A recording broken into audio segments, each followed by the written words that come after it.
Tom Doncourt here. I'm standing in front of Tower Mews, which is where I live, and I have my workspace. I've been making music for about 50 years now. You could call it progressive or neoclassical rock. I've set up my own sort of laboratory here for experimenting with various sounds that we've sort of decided that I would do a series of videos to kind of showcase these processes that I've been developing. So this place used to be a farm. It was owned by the Vanderbilts in the late 1800s. I think it was built around in the 1880s, and the roof of it has all burnt off. It became an artist colony when the Vanderbilts sold it, and they had a fire. And then in the 60s, it was pretty much ruins, but they sold off parcels of it, and people came in and built. And I live in the part that used to be the cow barn. So let's take a walk over there.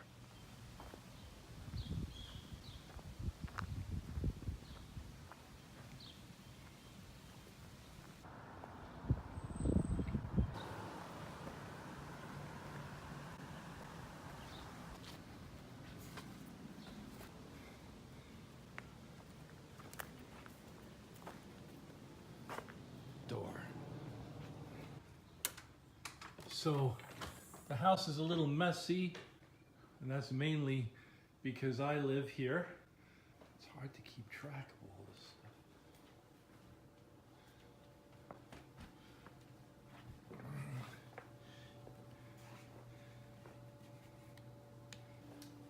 So this is the workspace.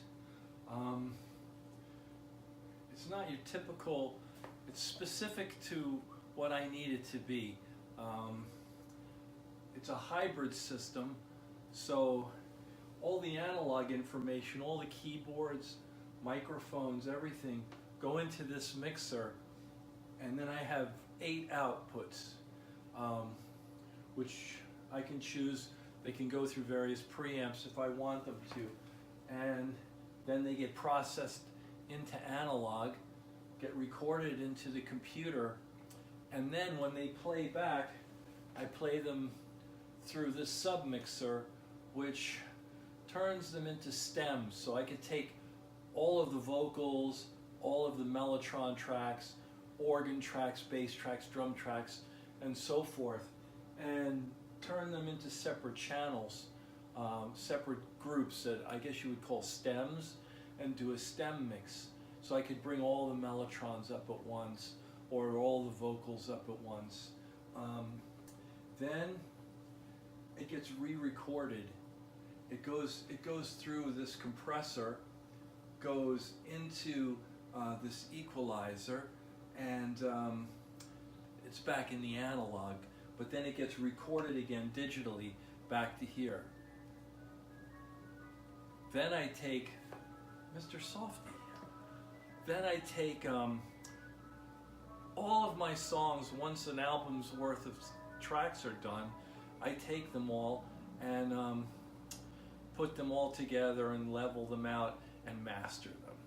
And then that's the process. So you can hear a little something.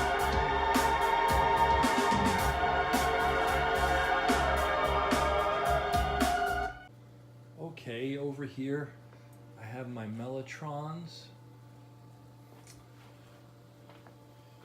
This one here is a new one. Well, actually, it's about 4 years old now, but it was made 4 years ago by Streatley in England, the original mellotron makers, and it has 24 sounds in it.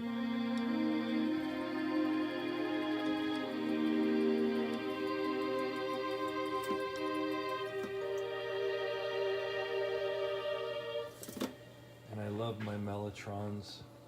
And this is the original one that I bought in 1973 and used with Cathedral, and many other projects. And this one has 3 sounds, and you can change out the entire tape frame, which is I really like.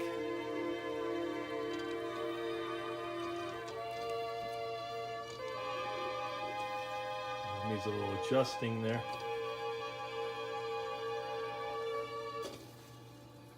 And more about those at a later date. This is the Bird Continental Mark II organ. It's a tube organ that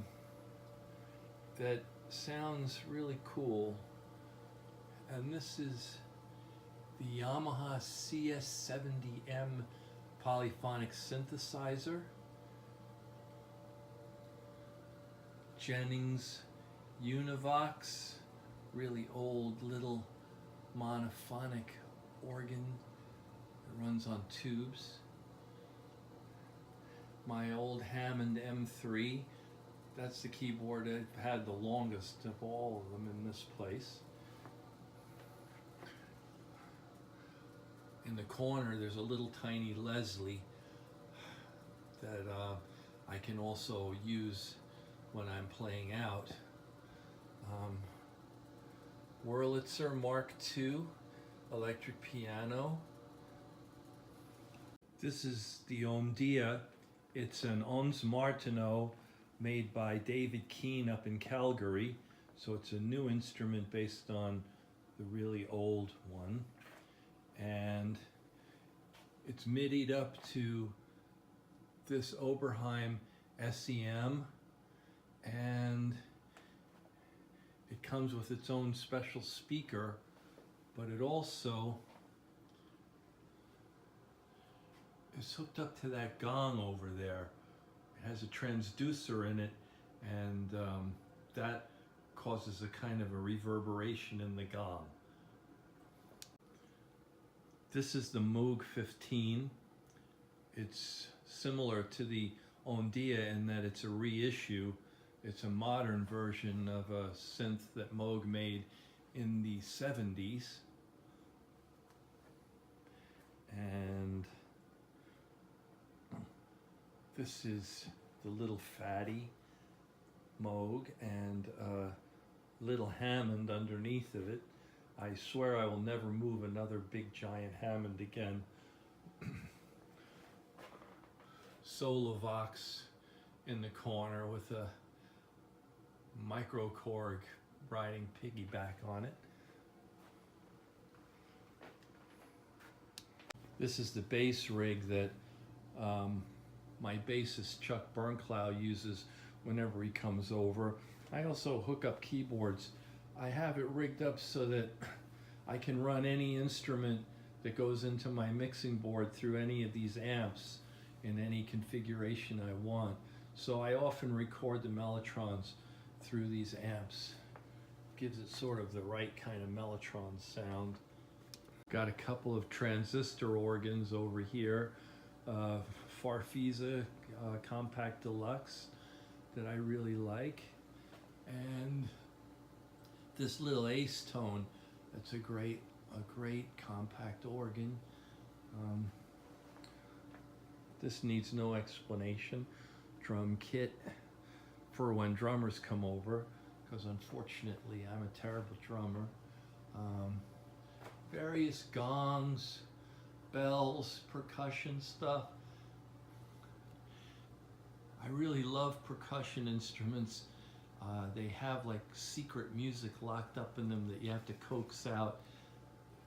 But this is a bell that I brought from Japan, and I love Japan, so every time I hear it, it sort of brings me back there.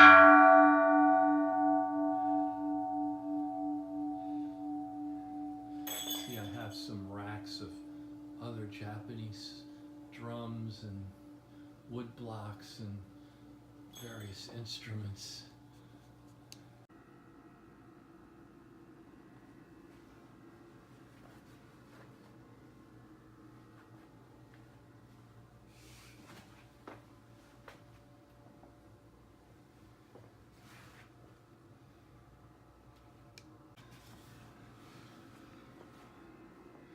So I've really been interested in percussion instruments and trying to combine them. And I've actually built quite a few of them and stands for them. It's important to me to try to combine these kinds of sounds into my music. And I'm still working on ways to do that. See these old marching men from Carol's Sound. You can kind of get an idea of what they sound like.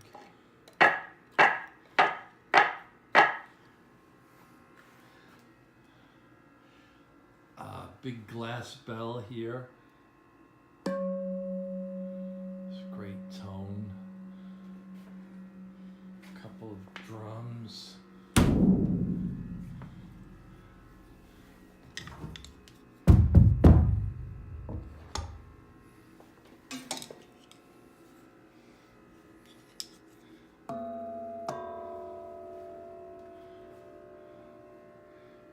Percussion instruments are really special to me, but they're tricky things to figure out what to do with them.